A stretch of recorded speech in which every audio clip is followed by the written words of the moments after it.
Je laisse maintenant la parole à Monsieur Laurent Belsola, maire de Port-de-Bouc.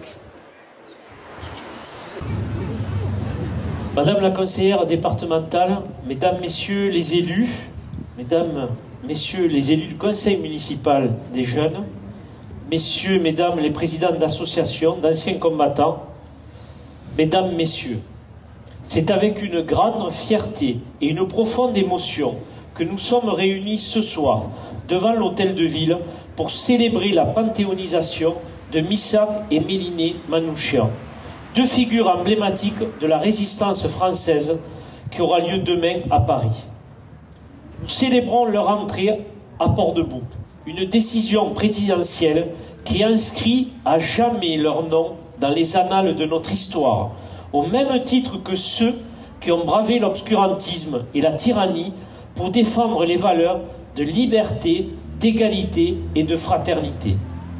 Une décision qui en dit long sur ce qu'est la nation française, une nation forte de sa pluralité et de la diversité de ses horizons, une nation qui n'a pas peur d'affirmer que l'immigration est d'une telle richesse qu'elle a permis, au cours de l'histoire de notre pays, de sauver la France de la tyrannie. Missak et Méliné Manouchian, ce couple d'engagés, ont en effet incarné le courage et la détermination dans la lutte contre l'oppression nazie pendant la Seconde Guerre mondiale. Missak Manouchian, c'est l'Arménien, né en 1906 à Adiaman, en plein cœur de l'Empire ottoman. Ses parents décéderont pendant le génocide. Orphelin, il partira au Liban. Et à 19 ans, il choisit une autre patrie, la France. Il débarque à Marseille avant de rejoindre Paris. Missak Manouchian, c'est aussi le passionné de lettres. Il va écrire ses premiers poèmes, publier ses premières revues, traduire Baudelaire et Verlaine et suivre des cours de lettres, de philosophie et d'histoire à la Sorbonne. Attiré par la grandeur de la France, attiré par les philosophes des Lumières et par la Révolution française. Missak Manouchian, c'est aussi le soldat mobilisé dans l'armée française dès 1939 pour lutter contre l'occupation nazie à l'aube de la Seconde Guerre mondiale. L'Arménien s'engage pour son pays d'adoption. Missak Manouchian, c'est enfin le résistant, celui qui se dit prêt à donner sa vie pour un pays qui ne l'a pas vu naître. En février 1943, il rejoint le groupe parisien des francs-tireurs et partisans et main-d'œuvre immigrés. À cette époque, la France est riche de 2 millions d'étrangers, parmi lesquels beaucoup rejoignirent les rangs de la résistance. Ils avaient connu l'extrême droite, chez eux, en Italie, en Espagne, en Allemagne. Ils étaient arméniens, italiens, espagnols, grecs, polonais, maltais, marocains. Ils venaient de partout. Ils étaient amoureux de la France et n'ont pas hésité, au péril de leur vie, à dire non au régime de Vichy et à l'Allemagne nazie. Il est indispensable que 80 ans plus tard, la nation française se souvienne et salue toutes ces femmes et tous ces hommes qui n'étaient pas nés en France et qui ont été de si grands Français. Au lendemain de l'exécution du groupe, les murs de la France sont recouverts des visages de 10 d'entre eux. Au-dessus du portrait de Missak Manouchian était inscrit « Manouchian, arménien, chef de la bande, 56 attentats, 150 morts, 660 blessés ». Voilà comment il était présenté sur ce fond rouge sang. L'histoire du groupe, c'est d'abord une histoire de fraternité et solidarité internationale. Une solidarité qui s'est construite sur une valeur, la justice, une force, le courage et un prix, le sang. Solidarité entre des hommes et des femmes venus de l'Europe entière.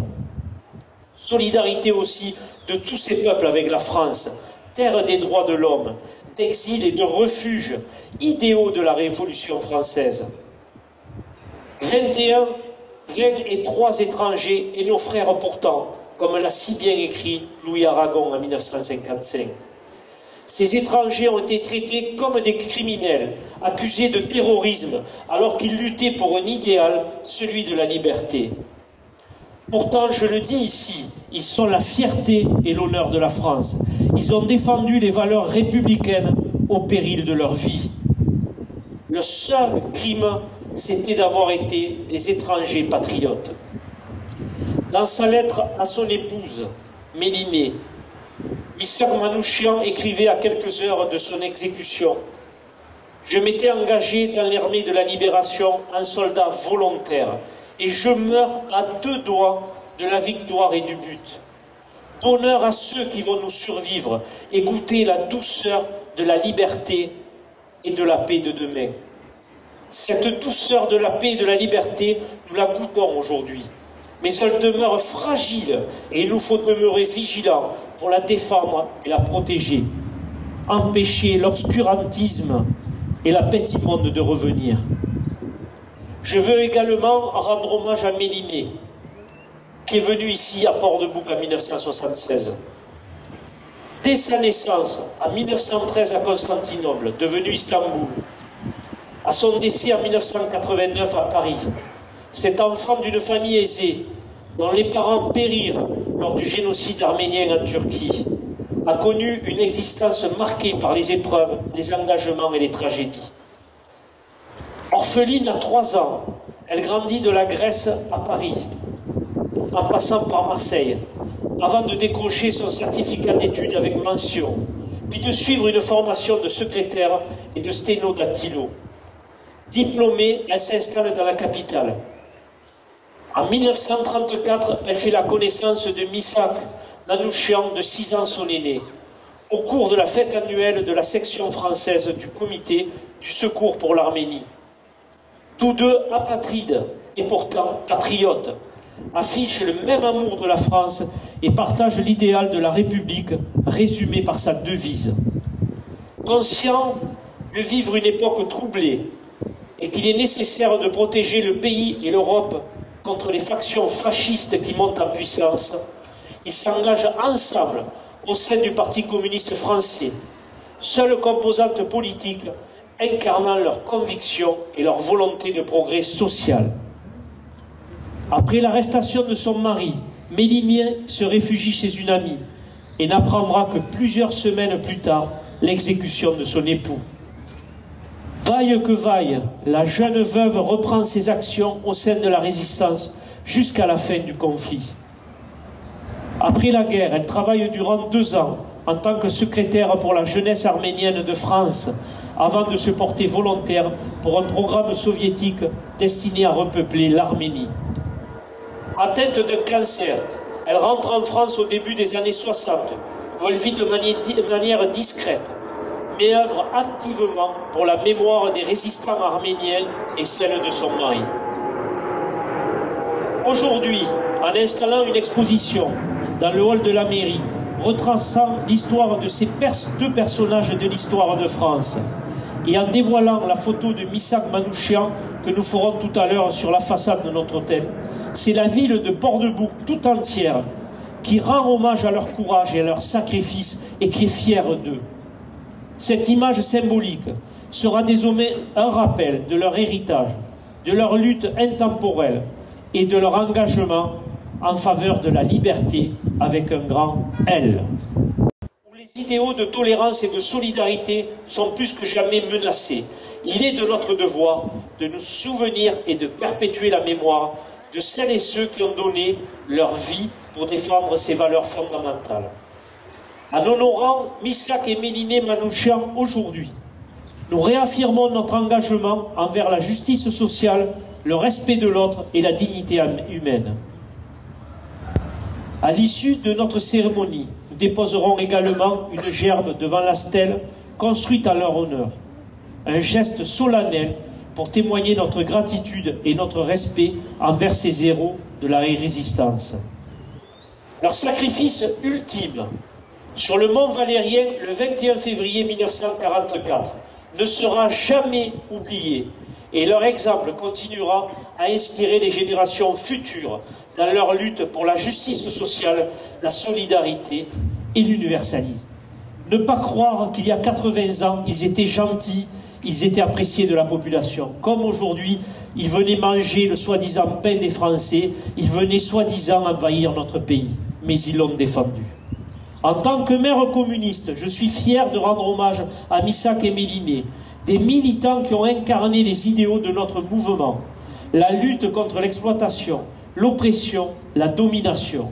Des militants qui ont porté à bras le corps les valeurs de fraternité entre les peuples, de liberté, d'éducation populaire et d'émancipation.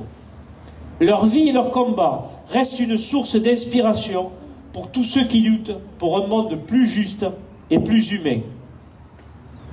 En conclusion, permettez-moi d'avoir une pensée pour les enfants de Port-de-Bouc, fils et filles d'étrangers ou étrangers eux-mêmes, venant d'Italie, d'Espagne, de Pologne, d'Algérie, de Malte et tant d'autres horizons, qui ont connu pour certains la dénaturalisation de la part du régime de Vichy.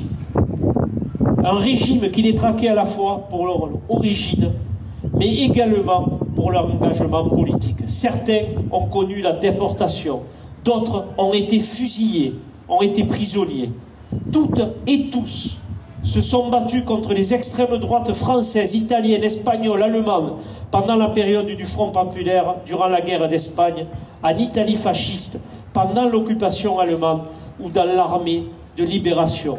Et nous devons leur rendre hommage. Ensemble, continuons à nous battre pour un avenir où la liberté, l'égalité, la solidarité ne seront pas de vains mots sur les frontons des mairies, mais des réalités concrètes pour tous les citoyens du monde et pour les citoyens que nous sommes. Nous allons dans un instant aller à la stèle qui se trouve à l'avenue du groupe Manouchian. Comme je le disais tout à l'heure, cette stèle et l'avenue ont été inaugurées en mai 1976, ici à Port-de-Bouc, en présence de Méliné et de René Riebon, qui était le député-maire communiste de la ville et de la circonscription. Nous avons eu la chance d'avoir Méliné sur notre ville quelques instants. Je vous remercie pour votre attention et nous allons procéder au dévoilement de l'affiche de Missak Manouchian. Merci de votre attention.